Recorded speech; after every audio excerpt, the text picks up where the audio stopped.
I am drinking the unofficial beverage of Predator Minute, which would be Familia Camarena Tequila. Wow, look at you. Jalisco, Mexico, because we all know the official one is Dutch whiskey, right? Right. Which We got to get together one time and do an in-person episode where we drink Dutch whiskey. We really do.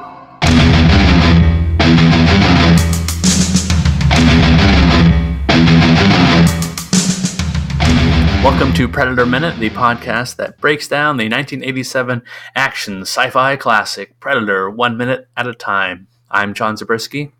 And I am Jeff Glover. And today we're talking minute 36 of Predator. Minute 36 opens with Panchito moving through the jungle and ends with Dutch moving through the jungle. So pretty much everyone is moving through the jungle. A moving through the jungle minute. It is. This is actually a really fun minute because we get to see all of the characters, right? All of the entire team of characters, right? And they're plus one. The one they where they just picked up from the guerrilla camp is here now to join the fun, the food fellowship. And we kind of get we'll get into it, but we get nice little shots of each character, kind of what they're carrying as they head off into the jungle, with the Predator presumably right on their heels. Yes. We just ended the last minute mostly in Predator vision with a very special guest, Adam Pranica, joining us. That was a fun episode. That was a good time. Way fun episode. Oh, I think we called it Dick. Tangentializing all over the place, but also diving deep into this movie we love so much. Yeah, so if you want to pick up the pace where we left off, Jeff. Sure, carrying over from last minute. So the camera starts out with a 25 second a one shot here, where we start with Pancho moving through the jungle, and the camera is following him. This is a very impressive one shot, actually. If you think about carrying a camera on your shoulder, a Steadicam, big, and this is in the late 80s, big, heavy Steadicam carrying that on your shoulder as you're following these characters through the jungle. But anyway, we can talk about that. I should finish my description. We get Pancho moving through the leaves, through the jungle, and then the camera moves over to Billy, and we see he gives a nice, he looks like a Double Dragon character right there. Just he's crouching. The way his arm is, his big bicep is there in the frame. And the camera, and then Billy kind of runs off, and the camera moves with him, and then he runs out of the frame, and it's back on, and it's back on Pancho, who we must understand kind of went around and then kind of sort of came up towards the camera. It's a pretty cool sequence right there, don't you think? Yeah, I think it's a way cool sequence. It gives off a very military patrol vibe, the way it looks like Billy's kind of waiting for Panchito to go past them, and then Panchito's waiting for him to go past him. I imagine moving through the jungle like that would be very time consuming. So when they move on later on in the minute, they are not sticking to that you go then I go, you go then I go formation. But it's neat to see here, and like you're saying, it makes really good camera work because this is not just some kind of not steady, but it's not this on a track kind of camera shot where they're just where they're staying in with everything in one horizontal plane. They're moving up and down and having to change their focus from Billy in the foreground to Panchito in the background. Yeah, and like I said, carrying a 1980s Steadicam through the jungle, that is no easy feat right there. So hats off to the cinematography team getting that done. Yeah, I like the point you make that it's very military, how they kind of one moves forward, then waits, and the other one moves and waits, and then he moves again. That actually kind of reminds me of playing a video game with your friend. Yeah. Like not to bring up Double Dragon again, but it makes me think of Double Dragon or Double Dragon 2 when you would play with your friend and you'd sort of move in stages through each little level. Picking off bad guys on the left side of the screen, the right side of the screen. I always think about Halo and the Halo franchise and that kind of tactic, especially because in the less than legendary difficulty of Halo, you could end up dying as the point man, and then the next person after the first person who just died is respawned could go give it a try. I would often do that with my brother Zach when we'd play the Halo games, where he was always the better player, but we'd always just do the whole one at a time. Like, you go ahead and wipe out the next room. If you die, then I'll wait for you to respond. Then I'll continue on what you started. Right. Mm-hmm. So that's a pretty cool sequence right there for the first 24 seconds, a single camera shot. Mm-hmm. And then we cut and we get a nice shot of the canopy, and what moves right into frame is Billy again holding his, what kind of gun is that? Is that his M16? This is M16 with shotgun underbarrel attachment. We see here in the middle of the minute before, when we see him at the beginning of the minute, he is not holding the same gun. He's holding the M16 without the M6 or without the underbarrel shotgun attachment, the Mossberg 500. So that's a little internet goof that's put on display, but at the same time, I don't care. Don't care. That is only in a minute-by-minute format. Would you ever notice that? Exactly. And somebody did that, I guess, to find that goof before us. And I like to think of this next part as sort of like our parade of characters coming through, because we see the whole team moving through the jungle, and so we get this shot following the trail. We see Billy, we see Panchito. Then we switch and we see shots of Dylan with our hostage. Dylan! With our hostage, Anna. And they're kind of moving through. And then we get Blaine and Mac, and Blaine's got all that... Mac! Blaine's got all that ammo strapped to his back. Mac! You knew that was coming. I did. And then Mac moves right behind him. And so we get this little kind of parade of our characters. I was just going to ask you, how do you feel about this shot, this sequence in the larger context of the film? We've talked a lot about the transition from the first act to the second act here. Right. Well, first act. Act! Secondly. Fair enough. Secondly, us coming off of a good minute-long stretch of Predator vision, looking over the aftermath of the camp and seeing the Predator hand, we now have a bead on what possible kind of creature is out there in the jungle too. So with the team moving through the jungle, in a way, it's as if they know there's still enemies out there. At least to their knowledge, when they talked on the radio, when Hawkins last talked on the radio, they know that there are guerrillas all around them still closing in on the guerrilla camp on their position. So they are really looking aware for the guerrillas if you're keeping in context, but at the same time, if we know that there's something else out there's something with this different vision and who is not human, right? You could kind of in your mind's eye think, oh, this team is trying to be ready for anything, whether it's human or beyond human. Yeah, this sequence is, like I called it, a parade earlier, because they're kind of showing each character, what are they wearing, what weapons do they have set up, and how does each character look as they head out back into the jungle with the Predator right on their heels. And at this point, we start to understand as the audience that a showdown of sorts is about to happen here in the next section of the movie. And I think that sequence does a real good job of sort of setting that up,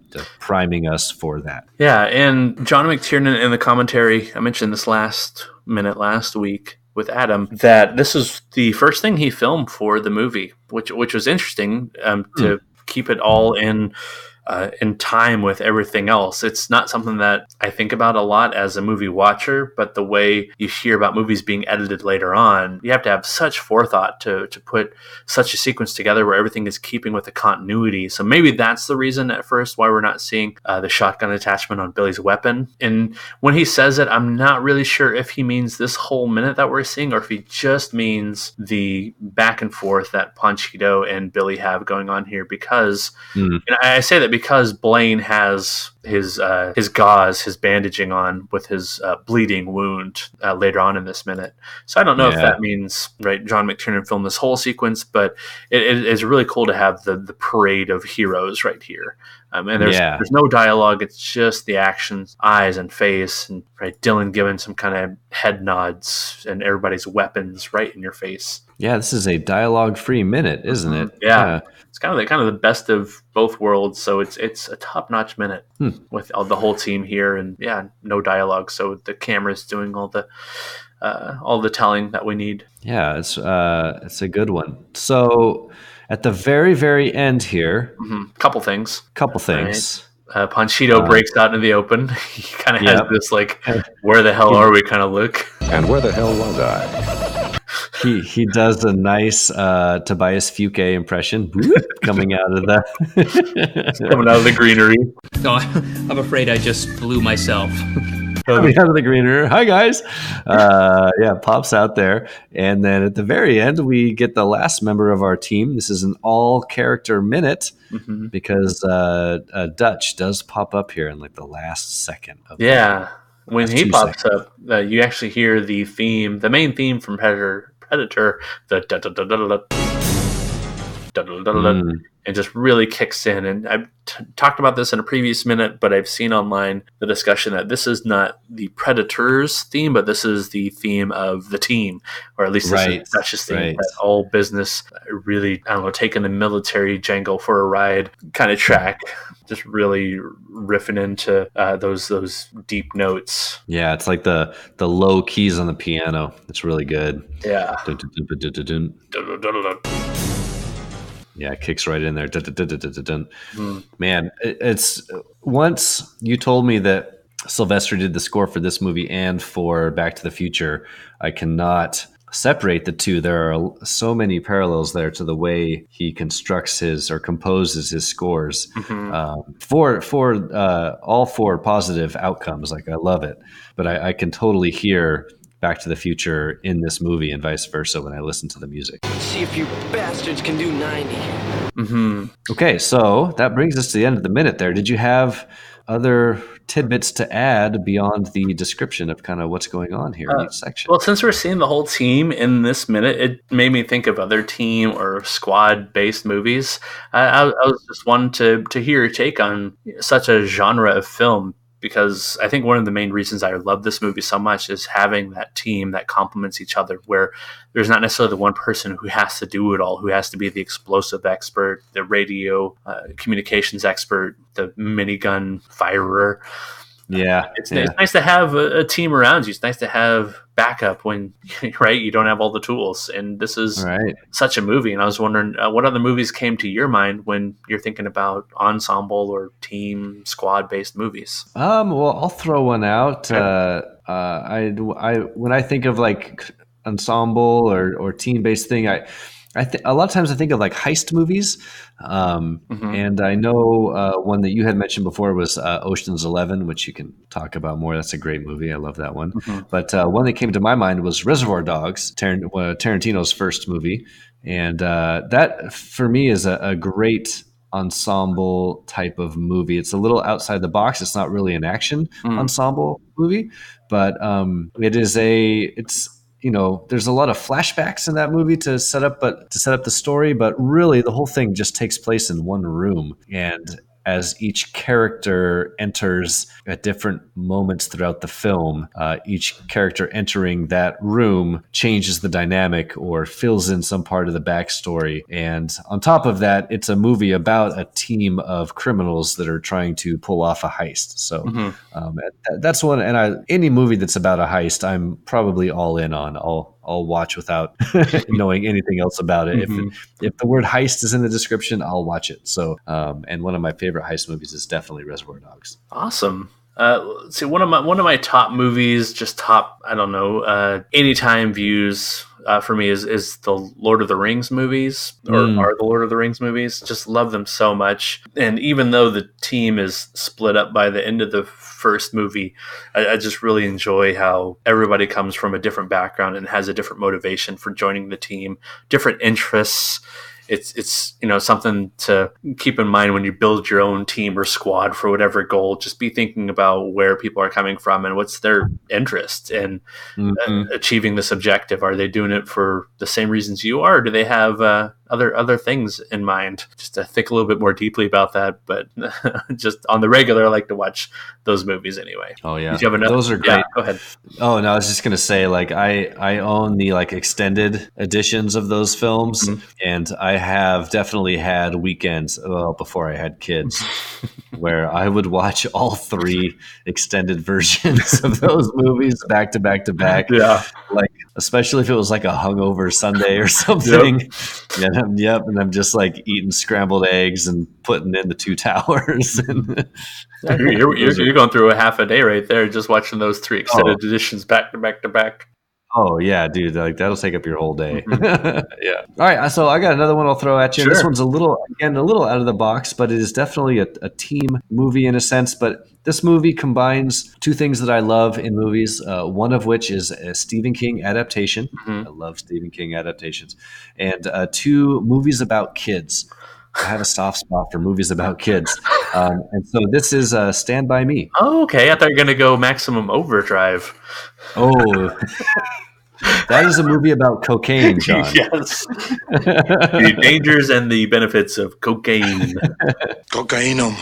No, I was going to go Stand By Me, which is about a group of kids. It's a coming-of-age story. Mm-hmm. I'm sure many of you have seen Stand By Me, but it's in my top 5 of all time Stephen King adaptations. I saw it when I was a teenager, and it's always stuck with me. It's a movie I revisit every few years. Yeah, it's fantastic, as many people know. So, yeah, Stand By Me. Good ensemble.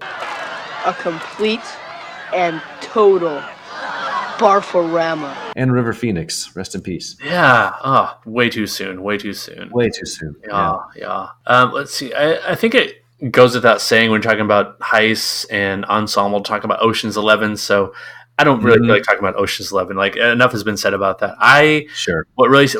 One I saw just a few years ago that really stood out to me, hilariously funny movie. You have Edgar Wright, Simon Pegg, and Nick Frost doing their darndest, and you have the rest of the team, Patty Considine, Martin Freeman, and Eddie Marsan. They're going pub to pub, doing the ultimate pub crawl that they're revisiting after 20 years. In the movie World's End, movie I was really excited to see in theaters, saw it, was not ready for the genre tone shift in the middle, just loved it all the more. And I absolutely love the team throughout the movie. It's not your traditional, like, we're a team, like, pulling off a heist. It's just 5 buddies from high school 20 years later, going through their different midlife crises, come to terms with their own being as the movie goes on. Like that movie has been slept on a little bit. People don't talk about it as much when they talk about Hot Fuzz and Shaun of the Dead, but The World's End is really funny. Yeah. And it's really, Edgar Wright, of course. It's going to be really well done. Yeah. And you have those 5 leads, you could call them, just all wonderful, wonderful actors on their own right. But when they're working together, it's so fun. And I'd recommend anybody to watch the outtakes after you watch the movie, because you can see more of those personalities, how those personalities definitely bleed into their actual characters on screen, where I would say Martin Freeman is definitely the more like anal retentive serious one, like the one who's like, all right, y'all, I'm a professional, I'm on the clock, come on now, like, time is money, like, I have to end this take before the end of the day or I have to like nail this scene. And but just a really enjoyable watch, and seeing a team, quote unquote, maybe not necessarily working together, but just enjoying each other's company through the course of one fateful evening. Absolutely. Good pick. Thanks. Drink up. Let's boo-boo. Yeah. Did you any other ones that came to mind when talking squad? I just wrote down those 2. So if you have any others to throw out there, you should. Let's see. My last one is I don't know if it was slept on or just people didn't like it as much, but I really enjoyed the team aspect of U.S. Marshals, which was the sequel to The Fugitive. It really does a great job, I thought, focusing on Tommy Lee Jones's Marshall team as they're tracking Wesley Snipes after another after another wrongful crime, wrongfully accused crime. But they have Joey Pants in there. Sorry to interrupt you. I was just going to say that's one that if I like, it's not a movie I would necessarily put on, but if I come across it on cable, I'm stopping and watching. Yeah, one of those. Yeah, I I feel it does a much better job of putting the team into action than The Fugitive. The Fugitive tended to focus much more on just Tommy Lee Jones, whereas U.S. Marshals, I thought, did a great job of leaning on the team and how they had their own dynamic, but it wasn't like a dramatic dynamic, if you know what I mean, where it's not just, or like the U.S. Marshal team, it's like there's all this inner turmoil and drama. It's like, no, it's much more procedural in how to handle their interactions and how they went about their business. Yeah, I like it. Good pick. Awesome, thanks. Yeah. And I'm on board. Thanks. And if there's nothing else to talk about for this minute, we could just talk about our weekly picks. Weekly recommend. You should go first. So you can rattle something around there. Yeah, so I can remember some things I've watched or seen. So you should go first on this. I'm going to go outside the box a little bit on this one. I'm going to recommend that the next time you bake pizza, you should not use all-purpose flour. You should use bread flour. Oh. It makes all the difference. When Sarah and I were putting together a weekly food schedule a few weeks ago, we were thinking, let's just do all Italian food. And I was looking up all these recipes for pizza because pizza is my favorite food. And time again, people are recommending bread flour over any other kind of flour to use, along with the traditional yeast and the warm water for the dough, and a little bit of salt and maybe some sugar here. Interesting. The bread flour, when you use that in your pizza dough, I'll guarantee that it's going to be more sticky, more cohesive, and it's going to bake a lot more crispily than regular all-purpose flour. So next time you're making a pizza, make it bread flour that you're baking with. And just talking about it right now makes me think, that's something I'm going to make during the spring break. And I make little, pizzas for everybody. Or do you make the little, I make the little pizza balls for everybody. Then everybody will go and then just flatten them out and put them on the stone. And they all flatten your balls, John. Flattening the balls. Flatten those balls. Hey, good recommend. I would love to learn how to make my own pizza dough. So that's awesome. Yeah. Heck yeah. All right. So for my recommend, I'm going to go with a TV show. This is a show that has been on HBO for several seasons now. It's probably my favorite comedy on television at the moment. I always forget how funny it is until a new season pops up, and then I laugh hysterically the whole time through it. And that show is called Veep, starring Julia Louis-Dreyfus. Have you watched any episodes of Veep? I have. I think Sarah and I watched the first season and a half. Yeah, so I think they're on season 4 or 5 now. Whichever one is the newest season just started. We just watched the first episode of the newest season the other night. And it is absolutely hilarious. Maybe it just tickles my vulgar funny bone, but it feels like every line of dialogue in that show is an attempt at a joke, which I really appreciate. Not all of them land, but a lot of them do. And on top of that, a lot of the jokes are them insulting each other, which just tickles my funny bone. I don't know, man. It's just so...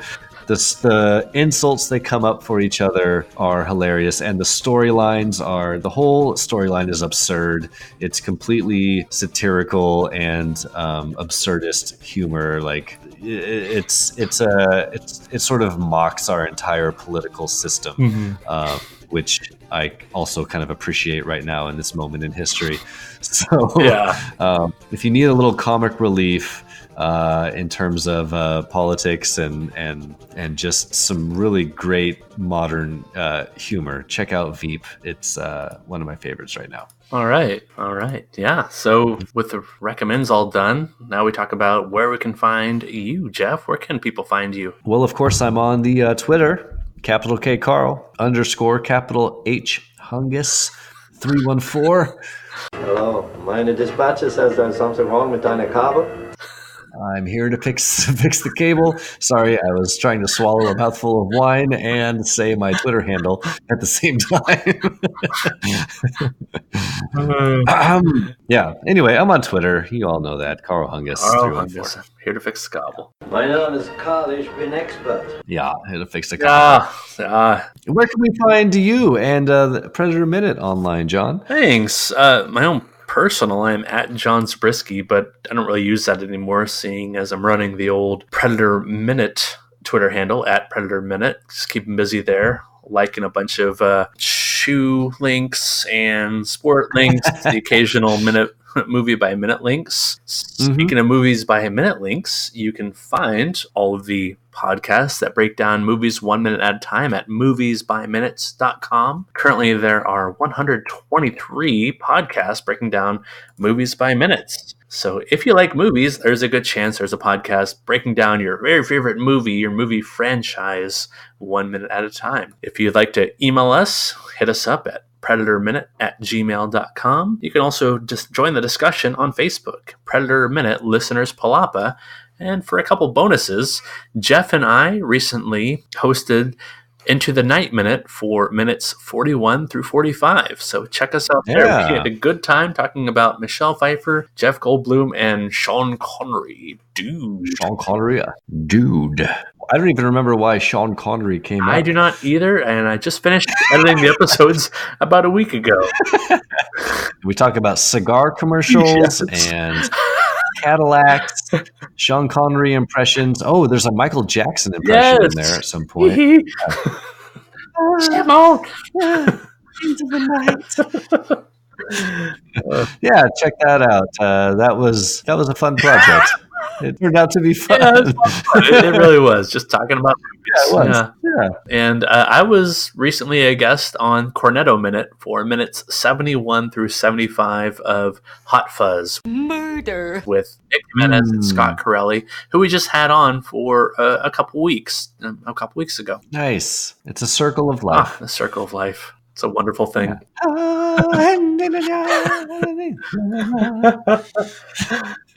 So for Predator minute 36, I've been John Zabriskie. And I'm Jeff Glover. And until next time, stick around.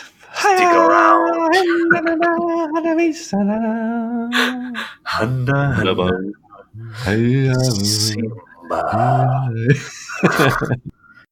We get to see everybody. Sweet.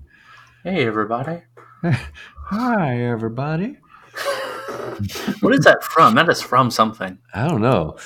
But you said it, and I immediately did that. So it's in my I say brain. it sometimes when I'm reading Eva bedtime stories. I say it like that. I know that's from something. Hey, everybody. But I don't know. It always makes Sarah laugh, so I always do it.